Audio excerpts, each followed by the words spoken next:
गटाशी कसं पाहताय आपण याकडे? नाही, आता शेवटी हे सगळे उद्धव ठाकरेचे पाप आहेत.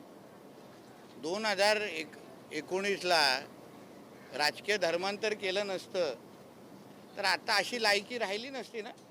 शेवटी सचिन अय्यरजी हा काय छोटा माणूस नाही.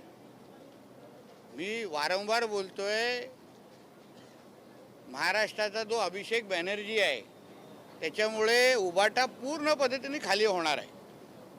TMC कसं खाली झाले त्याचं मूळ कारणच अभिषेक बॅनर्जी होता पश्चिम बंगालमध्ये. तसं महाराष्ट्रामध्ये आमच्याकडे पण एक अभिषेक बॅनर्जी आहे, त्याच्यामुळे उबाटा खाली होत आहे आणि हे त्याचे परिणाम आहेत. आता काय वरळीमधला एक महत्त्वाचा चेहरा जो आहे तो सचिन अय्यर आहे. आदित्य ठाकरे यांच्या निवडणुकीमध्ये त्यांचं मोलाचं योगदान असायचं. आता कुठेतरी आदित्य ठाकरेंना वरळीत हा धक्का. आता आदित्य ठाकरेंनी राजीनामा देऊन निवडून यावं, परत राजीनामा द्यावा स्वतःच्या हिमतीने आणि निवडून आणून येऊन दाखवावं. कारण का सचिन अय्यरजी असतील, सुनील शिंदेजी असतील, ह्यांच्याचमुळे तर हे सभागृहामध्ये बसतात आणि टोमणे मारतात. आता विचाराची हा दिवस अवघड आहे. मतदारसंघ शोधावा लागेल. उद्धव ठाकरे शिवसेनेत गेले त्या प्रत्येक ठिकाणी उद्धव ठाकरे यांच्या सभा होत आहेत. यवतमाळमध्ये देखील अशीच सभा झाली, मात्र तिथल्या आता एक वरळीमध्ये पण घ्यावी. त्याचबद्दल एकीकडे ते सभा घेत आहेत पण लोक थांबत नाहीये. काय एक लक्षात घ्या, मुळामध्ये उद्धव ठाकरे आणि आदित्य ठाकरे आणि त्यांच्या घरातल्या लोकांचा जो मूळ स्वभाव आहे ना, त्याच्यामुळे हे एक एक पडझड होते. हे काही लहान लोक नाही आहेत जे जात आहेत. त्या प्रत्येकाला माहिती आहे की त्यांना ज्या पद्धतीने त्यांच्या पक्षात मातोश्रीमध्ये आजच्या काळात वागवलं जातं, अरे जो बाळासाहेबांचा झाला नाही तो ह्या आमदारांचा, खासदारांचा आणि शिवसेनेच्या सहकाऱ्यांचा काय होणार राहणार उबाटाच्या? कळलं पाहिजे ना. तो आपल्या वडिलांचा झाला नाही, तो जो आमच्या देवेंद्रजींचा झाला नाही. आता बोलतोय की देवेंद्रजींना आम्ही प्रधानमंत्री करणार. अरे 19ला तू माती खाल्ली, शेण खाल्लास. ज्या देवेंद्र फडणवीसजींनी तुझ्या सख्या भावापेक्षा तुला 14 ते 19 सांभाळलं, त्या देवेंद्रजींना तू 19 मुख्यमंत्री बनायला दिलं नाही आणि आता प्रधानमंत्रीची भाषा तू करतो. नाला नीच माणूस आहे, नीच नीच. त्या नीचचं दुसरं उदाहरण डिक्शनरीमध्ये बघितलं ना, नीच इक्वल टू उद्धव ठाकरे. 19ला अगर तू माती खाल्ली नसतीस, मुल्ला मौलव्यांच्या समोर झोपला नसतास, झालं नसतं आजचं हे सगळे गोष्टी. आणि आता पाप भोगा, हे त्याच्या स्वतःचं कर्म आहे. हिंदुत्वाला विरोधात गेल्यानंतर, स्वतःच्या धर्माच्या विरोधात गेल्यानंतर, देवी देवतांच्या विरोधात गेल्यानंतर ह्याच्यापेक्षा वाईट असंच होणार ना. प्रत्येक सभेमध्ये देवेंद्र फडणवीस, भाजप, एकनाथ शिंदे या पुढापुढीला दोष ते या सगळ्यांना देताना दिसत आहेत.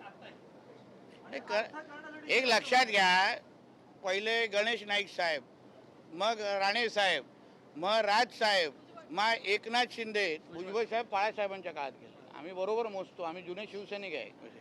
मग एकनाथ शिंदे साहेब, मग आता हे लाईनीत एवढे सगळे लोक फक्त एका उद्धव ठाकरेच्या विरोधात जात असतील म्हणजे तोच घाण आहे. हे सगळे लोकांचा कॉमन फॅक्टर उद्धव ठाकरे आहे. वेगवेगळी कारणं नाही आहेत. सगळेजण एकाच माणसाच्या विरोधात बाहेर जात आहेत म्हणजे त्याच माणसामध्ये फॉल्ट आहे, जे तो स्वीकारायला बघत नाही आहे. त्यांनी गपचूप घरी बसावं किंवा कुठेतरी वृद्धाश्रममध्ये जाऊन बसावं. तर आता त्याचं तेवढंच काम राहिलेलं आहे. बाळासाहेबांना त्यांच्या शेवटच्या काही दिवसामध्ये जे त्रास, जे छळ, यांनी जे छळला ना स्वतःच्या वडिलांना, त्याचा तो भोगणार आहे आता पुढे. काही आमदार जे आहेत आमच्या राणे साहेबांसारख्या माणसा जे जेवणाच्या ताटावरून उचलला हे ना, त्याचा तो भोगणार आहे आता तो. अजून काही आमदार जे आहेत उबाटा गटाचे अजून काही आमदार संपर्कात आहेत. कोणाची? तुझी? उद्धव ठाकरे. त्याची? उद्धव ठाकरे. असं काय, आता वेळ खराब त्यांनी स्वतःवर आणली. अहो 14 ते 19 भारतीय जनता पक्षाबरोबर असताना किती चांगली वेळ होती, किती चांगला राजासारखं ठेवलेलं आमच्या देवेंद्र फडणवीसजींनी. त्याच माणसाच्या विरोधात तू त्यांना मुख्यमंत्री व्हायला दिलं नाहीस, त्याला षडयंत्र केलं, स्वतः जाऊन शेण खाल्लं आणि आता बोलतो त्यांना प्रधानमंत्री करा. तर लाज वाटत नाही? आणि आता मोठं सगळ्या आमदार खासदारांच्या घर, अरे तूच फॉल्ट आहे, तूच राजकारण सोडला, तू घरी बसला, सगळं का नीट होईल? आता तुझ्या मुलाचं भविष्य किती अंधारात तू टाकलं तरी विचार कर ना.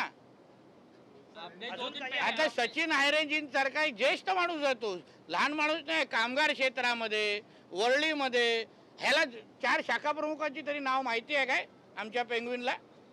माहिती आहे का? नाही माहिती. हे सगळे मेहनत करणारे सचिन आयरे आणि सुनील शिंदेजी आहेत. सुनील शिंदेजींना पण सांगतो, नका राहू उद्या तिकडे, काय फायदा नाही आहे तिकडे राहून. अजून काही आपने आमदार कहा फुटणार था 2 दिन अशी पहले चर्चा की आहे. बचत- जे ठाकरे गटामध्ये जे आमदार आहेत ते 14 ते 15 आमदार फुटणार आहेत आता. बघा आता काय आहे, आता कोण काय करतं, आता काय आपल्याला हसण्यापलीकडे काय विषयच राहिला नाही ना. ते आता नंतर कळेल. आपने आता नंतर टप्प्याटप्प्याने कळेल. पण मुळामध्ये उद्धव ठाकरेंनी आता राजकारण सोडावं. तसं पण आता लग्न समारंभ आणि खूप होतात. आम्हा लोकांना कॅमेरावाले लागतात. करावं, ते चांगली गोष्ट आहे. काय आज तर लग्नाची ऑर्डर बिल्डर मी 2-3 आणून देतो ना त्यांना. काळजी घेऊन करा, बाळासाहेबांचा मुलगा आहे शेवटी. काय होईल त्यांचं? हा, अरे गट आहे बाबा तू तू पण कुठे पक्ष म्हणजे बलाढ्य पक्ष, त्याला लोक लागतात जिल्हा. ते जसं उद्या बोलतो ना, ते बचत गटापेक्षा पण छोटा काय विषय ते राहिलेलं आहे ते. आपने वही 2 दिन पहले बोला था कि बचत गट में जितने आदमी है उससे भी कम अब यूबीटी में बचत गट में महिला लोग रहते, आदमी नहीं रहते. आज जो है सर, उद्धव ठाकरे आज जो है अरे काय? सचिन अहिर ने साथ छोड़ दिया है यूबीटी का. नवीन प्रकारचा बचत गट आहे वाटतं. Male female. नितेश जी, उद्धव ठाकरे बोल रहे हैं कि मोदी जी कह रहे थे कि सोना मत खरीदो, चांदी मत खरीदो, अब आमदार और खासदार खरीदो, ऐसा चल रहा है महाराष्ट्र. अरे तो चुप तेरे, उसको बोला अभी तू चुप बैठ, अंबुजा सीमेंट ले लो और उसके मुंह पे मार दो और विषय खत्म करो. उसका अभी खुद अस्तित्व बचा नहीं है.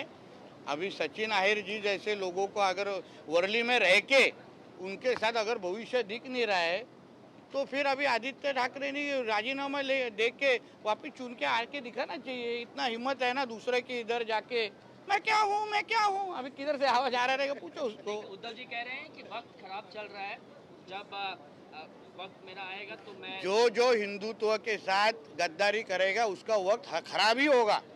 जो खुद का धर्म का हुआ नहीं, खुद के पिताजी का हुआ नहीं.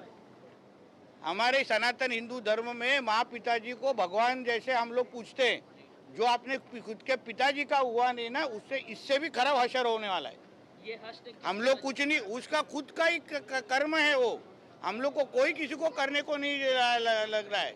वो खुद ही ने जो उसने अपने खुद के पिताजी के साथ, अपने खुद के साथ, हिंदू धर्म के साथ जो किया, वही वो भोग रहे हैं आदमी. उद्धव के साथ साथ आदित्य भी जिम्मेदार हैं क्या? क्योंकि अरे वो सेलिब्रिटी तो के साथ हमारा, उनके बहुत सारे वो तो जान अभी पहचान- वो तो तू तेरा सेलिब्रिटी कहाँ से आया वो? नहीं, सेलिब्रिटीज के साथ बहुत जान पहचान जो है समझ में आता है, लेकिन जो अपने पार्टी के नेता हैं उन्हें संभाल के नहीं रख पा रहे हैं. वो शायद जो सेलिब्रिटी करते हैं वो हमसे आमदार खासदार नहीं कर रहे होंगे ना. इनके लिए सेलिब्रिटी अलग तरीके का कंपनी देते हैं ना, ये अलग तरीके का देते हैं. शिरडी में साईं बाबा का आशीर्वाद लिया है और बोले हैं हम देखिए कोई भी हमारा हिंदू भगवान ये उस पापी को आशीर्वाद नहीं देगा. उसको बोला जामा मस्जिद जाओ, हाजी अली दरगाह जाओ, उधर कोई मुल्ला मौलवी को पकड़ो, उसका दाढ़ी को ऐसा करो, कुछ मिला के देखो. अब आदित्य विधानसभा में फिर से चुन के आ सकते हैं क्या? क्योंकि ये सचिन 29 को है रे बाबा. हिम्मत होएगा तो पहला राजीनामा दो, देखते हैं अपन. हो गया, अभी जाओ. अरे यही उद्धव ठाकरे ने 29 को हमारे देवेंद्र जी को मुख्यमंत्री बनने से रोक दिया था. महाराष्ट्र के जनता ने देवेंद्र फडणवीस जी के नेतृत्व के सरकार, जो युति की सरकार थी, शिवसेना बीजेपी की सरकार थी, उसमें देवेंद्र जी को पसंद करके वापस मुख्यमंत्री बनने के लिए मैंडेट दिया था. यही उद्धव ठाकरे ने गद्दारी की, बेईमानी की और देवेंद्र जी को मुख्यमंत्री बनने से रोका. और आज वो प्रधानमंत्री की बात करता है, नीच आदमी है वो. तभी अगर 19 को अगर उसने देवेंद्र जी को के विरोध में अगर षड्यंत्र किया नहीं रहता तो आज ये इस तरीके का हशर नहीं होता उसका. चलो ठीक है सर.